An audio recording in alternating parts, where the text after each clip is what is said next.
تخيلوا إننا بنلعب دور محققين دلوقتي، بس المرة دي مش علشان نحل جريمة أو لغز بره، إنما علشان نفهم لغز غريب جدا بيحصل جوانا كلنا. في الشرح ده هندقق في قصة العقل البوليسي. ليه دايما بنقاوم التغيير اللي احنا عارفين كويس قوي إنه ضروري لحياتنا؟ وليه بنستخبى ورا أعذار بتبدو من بره إنها منطقية ومترتبة وشكلها مثالي جدا؟ السؤال المحوري اللي محتاجين نطرحه على نفسنا هنا: لما بنقرر نأجل قرار مهم في حياتنا، هل التأجيل ده فعلا نابع من حكمة حقيقية وتأني ورؤية ثاقبة؟ ولا هو مجرد غطاء ذكي ومتقن جدا بنخبي وراه قلق وتوتر عميق؟ خلونا نفكك اللغز ده حتة حتة. السر كله متلخص في جملة عبقرية جدا، وهي: الخوف اللي لابس بدلة منطق. الخوف الصريح الواضح بيكون سهل إننا نواجهه، بس المشكلة إن الخوف كتير جدا بيلبس قناع النضج أو الواقعية. بنسمع صوت جوانا بيقول جمل زي خلينا واقعيين، أو الظروف مش مناسبة خالص دلوقتي، أو لازم ندرس الموضوع أكتر. المشكلة إن الخوف لما بيتنكر في هيئة منطق بيكون مقنع لدرجة إننا بنصدقه وصعب جدا نكتشفه. الدماغ عنده حيلة دفاعية ذكية جدا اسمها العقلنة. علشان نفهمها ببساطة، تخيلوا الدماغ كأنه حارس شخصي خايف علينا بزيادة. لما بنواجه موقف فيه ضغط نفسي أو مشاعر ملخبطة، الحارس ده بيقوم محول الموقف لمسألة رياضيات مجردة، وبيشيل منه أي مشاعر علشان نتجنب الإحساس بالألم أو التوتر. يعني بدل ما نواجه الخوف أو الحزن، بنهرب في تحليلات وتنظير وشرح بارد ملوش أي علاقة بالشعور الحقيقي. الحيلة التانية اللي دايما بتيجي مع العقلنة هي التبرير. العقل هنا بيشتغل كأنه محامي شاطر جدا، شغلته إنه يخترع أسباب منطقية ومقنعة علشان يبرر تصرف إحنا عملناه، وهو في الأساس مدفوع برغبة لا واعية في الهروب. التبرير ده بيدينا حجة مزيفة بس مريحة جدا علشان نقنع نفسنا إننا صح ونتجنب تماما خطوة الدخول في المجهول. الفخ الكبير هنا إننا بنخلط بين الحكمة والخوف. الحكمة الحقيقية هي التوقف المدروس اللي بيواجه المشكلة وجها لوجه، وبيحط لها خطة وحل. لكن على الناحية التانية، الخوف المقنع بيخلق حالة بنسميها شلل التحليل. بنفضل نحلل ونجمع معلومات بشكل مبالغ فيه، مش علشان نحل المشكلة، لا خالص. احنا بنعمل كده بس علشان نهدي القلق اللي بنحس بيه بمجرد التفكير إننا نبدأ. منطقي جدا إننا نسأل نفسنا دلوقتي: ليه العقل بيبذل المجهود الجبار ده؟ ليه بيبني الدروع الوقائية دي وبيشتغل ليل نهار علشان يتجنب الواقع؟ إيه الدافع الحقيقي ورا ميكانيزمات الدفاع المعقدة دي كلها؟ الدافع أبسط مما نتخيل. الدماغ ببساطة بيكره التغيير. الدماغ ده جهاز اقتصادي جدا بيفضل دايما الروتين، لأن التغيير بيستهلك منه طاقة إدراكية عالية جدا. التغيير بيلخبط الروتين المريح اللي الدماغ متعود عليه، وبيصحي جوانا خوف عميق من الفشل أو من إن الناس تنتقدنا.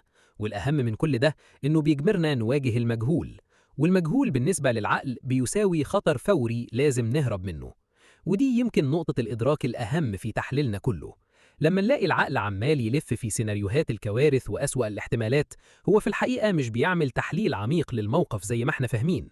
هو بس بيحمي منطقة الراحة، بيحاول يخلي كل حاجة زي ما هي بالضبط، لأن البقاء في المألوف حتى لو كان المألوف ده متعب أو مؤذي أسهل وأأمن بكتير من إنه يرمي نفسه في المجهول. طيب، علشان نكسر الدايرة المقفولة دي، احنا محتاجين خطة زمنية وتدريجية بسيطة. في الأسبوع الأول، المطلوب بس مراقبة الأفكار، نلاحظ الأعذار اللي بنسميها منطقية ونقفشها وهي بتشتغل. في الأسبوع الثاني، نتعلم نتقبل الشك، نسمح لنفسنا نحس بعدم الارتياح من غير ما نحكم على نفسنا. في الأسبوع الثالث، نبدأ ناخد خطوة صغيرة جدا، لأن الفعل مهما كان بسيط هو الحاجة الوحيدة اللي بتكسر شلل التحليل. وعلشان الخطة دي تنجح محتاجين نضيف روتين تأمل يومي بسيط. الخطوة الأولى: التوقف للحظات في نص اليوم والتنفس بعمق علشان نرجع العقل للحظة الحالية.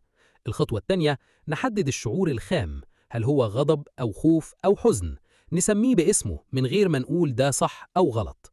الخطوة الثالثة: التدوين. مجرد كتابة المشاعر على ورقة بيربطنا بمشاعرنا الحقيقية، وبيمنعنا فوراً من الهروب لدوامة التفكير التجريدي المفرط اللي اتكلمنا عنه. من أقوى الأدوات العملية في علم النفس للتعامل مع ده هو مفهوم العلاج بالتعرض. الفكرة هنا ببساطة إننا نتعامل مع الخوف من البداية زي ما بنتعامل مع أي فوبيا، بندي للعقل جرعات صغيرة جدا وآمنة من الحاجة اللي هو مرعوب منها. مع الوقت الجرعات البسيطة دي بتقلل الرهبة بالتدريج وبتخلي خطوة البداية أسهل بكتير. التطبيق العملي للتعرض ده هو إننا نقسم المهام الكبيرة المرعبة لأجزاء ذرية صغيرة جدا. يعني مثلا بدل ما نقول إحنا لازم نكتب بحث كامل أو نخلص المشروع كله النهاردة، نقول إحنا هنكتب فقرة واحدة بس. التجزئة دي بتنزل مستوى القلق في الدماغ بشكل درامي، ولما بنخلص الفقرة دي بنبني قوة دفع تخلينا نكمل الخطوة اللي بعدها من غير أي رعب. في نقطة تانية مهمة بتلخبطنا كلنا، وهي إزاي نفرق بين الحدس الداخلي والقلق. القلق دايما صوته عالي مستمر بيلح زي الإنذار المزعج، وطول الوقت بيتوقع الكوارث. أما الحدس فبيكون هادي، بيجي زي ومضة سريعة وبيشاور على اتجاه واضح ومستقر. لما نتعلم نفرق بين الصوتين دول مش هنسمح للقلق إنه يخدعنا ويلبس طوب التحذير المنطقي. إذا نقدر نقول إن طريق نمو الشخص الحقيقي بيبدأ لما نتقبل إن التغيير والشك هم أساس الحياة، وإنهم مش أعداء لينا. محتاجين ندي لنفسنا مساحة نحس فيها بالخوف الأولي من غير ما نهرب منه، نقيم الواقع الفعلي اللي قدامنا مش الكوارث اللي العقل بيتخيلها. وطبعا وجود دائرة اجتماعية داعمة بيفرق جدا، والأهم إننا نحتفل بأي خطوة صغيرة بننجح فيها. الاحتفال ده هو اللي بيعيد برمجة الدماغ علشان يربط التغيير بالفرح والإنجاز مش بالتهديد. وفي الختام خلونا نسيبكم مع السؤال ده: لو رجعنا حياتنا في اللحظة دي، إيه هو القرار اللي إحنا مأجلينه وبنقنع نفسنا ونقنع اللي حوالينا إن تأجيله هو قمة الحكمة والواقعية؟ بينما لو واجهنا نفسنا بصداقة تامة هنكتشف إنه مجرد خوف لابس بدلة منطق. الإجابة بصراحة على السؤال ده ممكن تكون هي شرارة البداية للتغيير الحقيقي. شكرا لمتابعتكم الشرح ده، ونتمنى إنه يكون نورة جديدة في طريقة تفكيرنا. لو حسيت إنك شفت نفسك في الكلام ده، اللايك ده مش دعم ليا، ده اعتراف منك إنك بدأت تفهم اللعبة. وسبسكرايب علشان نكمل التحقيق سوا. ولو في حاجة حابين نتكلم عنها اكتبوا لنا في الكومنتس.